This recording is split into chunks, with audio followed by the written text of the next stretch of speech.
Do you ever hear people talking about their side hustles and think, why not me? Well, what's stopping you? We worked with HubSpot to create a database of 100 side hustle ideas that you can start now. Everything from design and real estate to public speaking and wellness. There's something in there for everyone. Plus, we cover the skills you need and the investment you'll probably have to make to get started.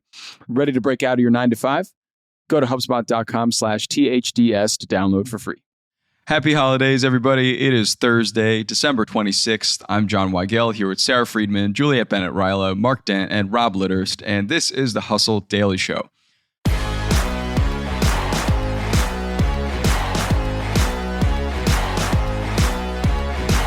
Our 2024 roundup continues today with a discussion that's all about the numbers. Today, we're zeroing in on stats that defined 2024.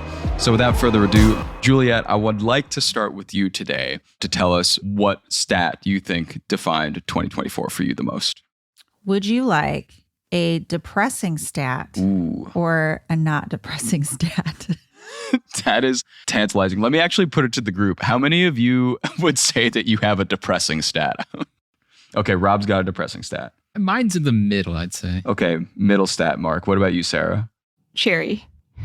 Cheery. Okay. So we have one happy, we have Rob's depressing, we have Mark's in the middle. So this is not helping. How about Juliet? Maybe we could end this year on a more positive note. Give us the non-depressing stat. But I will request at the very end that you just say the depressing stat, just so we can bookend it. Okay, good. Here's a stat that I found interesting that is not particularly depressing. And it is 103%.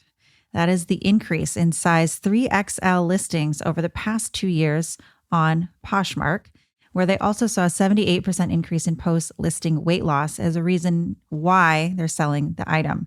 And these increases obviously coincide with one of 2024's buzziest topics, which is the rise of Ozempic and other diabetes medications as a weight loss drug. And apparently this is something that a lot of people in resale or even donation sites like Goodwill are seeing, is an influx of larger size clothing as people are rapidly losing weight and looking to revamp their wardrobes. That is potentially bad for Goodwill because Goodwill, its whole thing is we don't want to throw anything away. But if it has a bunch of clothes for which there's no demand, then what does it do with those clothes? But as I was reading in Vogue, it could actually also open a door for brands that want to keep loyal customers by saying, hey, we have a resale platform.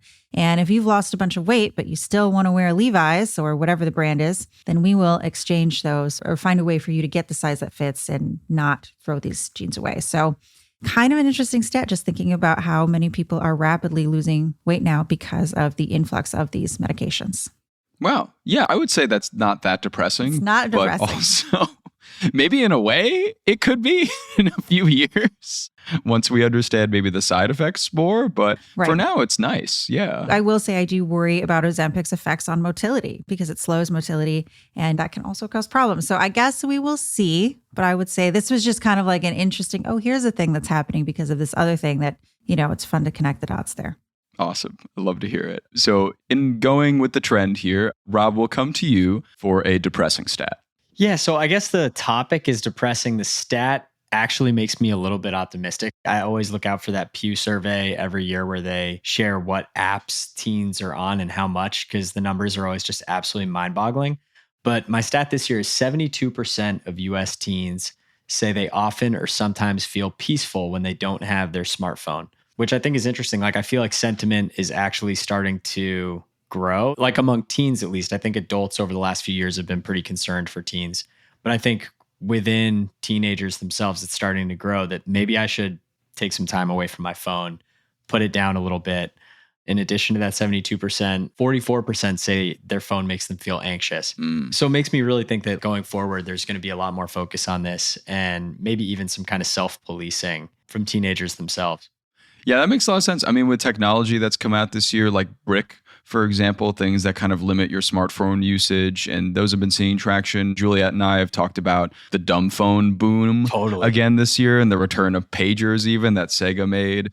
So there's kind of this willingness to go back in time a little bit when it comes to tech that occupies you all the time, every day. So yeah, that was pretty positive, Rob. It sounded depressing at first, but it came back around. Yeah. Okay, working our way up. Mark, we'll go to you next with your middle of the road stat.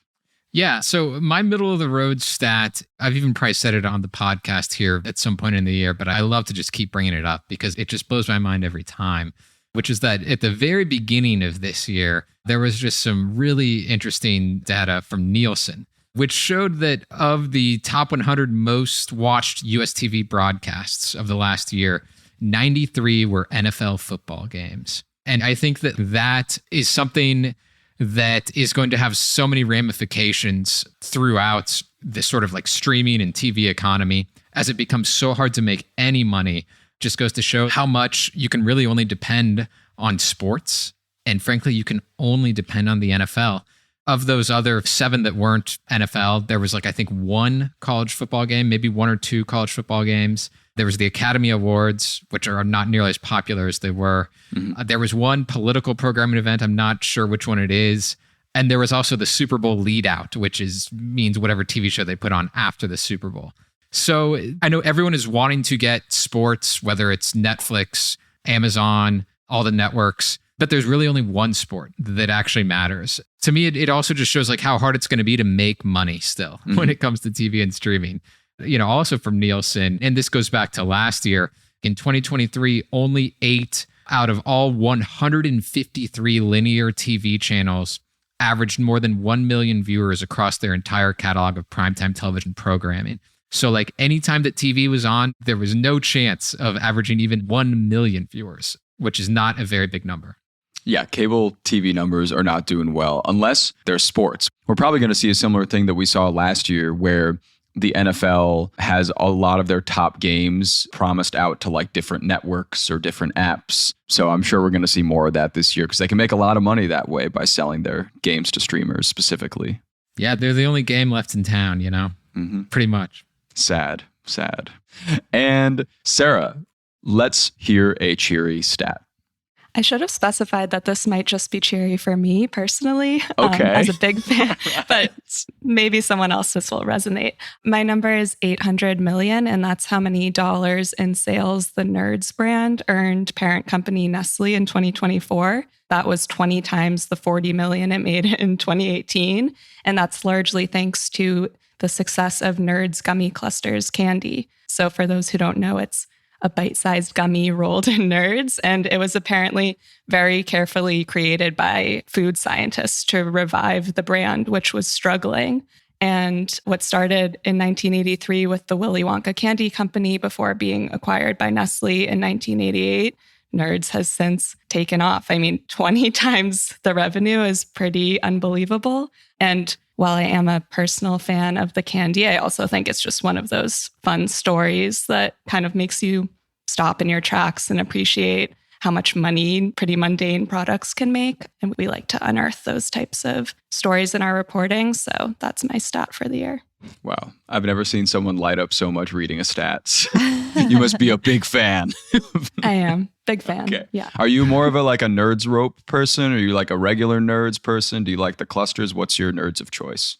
Well, I'm the target audience because this was an answer to how inconvenient the Nerds rope is, which I am a fan of, but it's a little embarrassing to pull out in public. You sometimes just need, more of a bite-sized snack. If you're on the train, it's kind of unwieldy to have the whole rope. So this was a very effective solution, clearly. Gotcha. Yeah, very effective. Gotcha. So Nerds rope for home, Nerds clusters for outdoor activities. I see. Exactly. Yes. And Juliet, we'll come back to you to end us on a very sad note. Would you reveal your sad stat for everybody? Well, it's possible that no one else's stats matter because we are 90 seconds to midnight, which is very close to midnight if you're a fan of the Doomsday Clock, which has been around since 1947, created by the Bulletin of Atomic Scientists. Now, to explain what the Doomsday Clock is, when we get to midnight, that means we as humans have created an event that is destroying us. We've created an apocalyptic event. It's our fault. It's not an asteroid. We did it to ourselves. When the clock debuted in 1947, we were 7 minutes to midnight. The safest we have ever been, 1991, following the Cold War, we were 17 minutes to midnight. You may ask yourself, how did we get so close to our own destruction at 90 seconds to midnight? That is even closer than the Iron Maiden song, which puts us at 2 minutes to midnight. And it is Russian threats of nuclear war, increased nuclear spending in Russia, the United States, and China, wars in Ukraine and Gaza, climate change is a big one, AI, all of these things that could potentially lead to our undoing. The bulletin revisits the clock in January. So in 2025, we'll see if we are even closer, in their opinion, to annihilating ourselves, or if perhaps we're a little safer. I'm going to guess we're going to move a little closer, maybe just because of the climate change AI stuff, but we'll see. Well, great. I'm so happy to hear that. Thank you. What a great way to end this chat about the best stats of 2024. And we will be back tomorrow, actually, with bold predictions for 2025. And we'll talk more about the apocalypse probably then. Mm-hmm.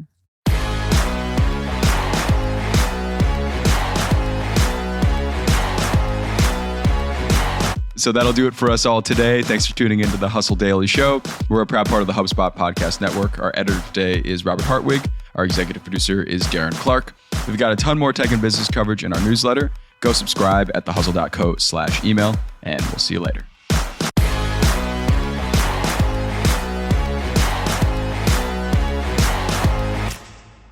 Hey everybody, it's your host, Jon Weigell. If you love the insights HubSpot brings to your podcast feed, then you're going to love Marketplace Tech. This daily podcast keeps you up to speed about the latest in tech news and what it all means for the economy.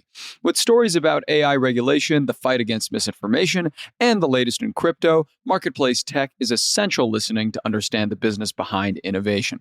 Listen to Marketplace Tech wherever you get your podcasts.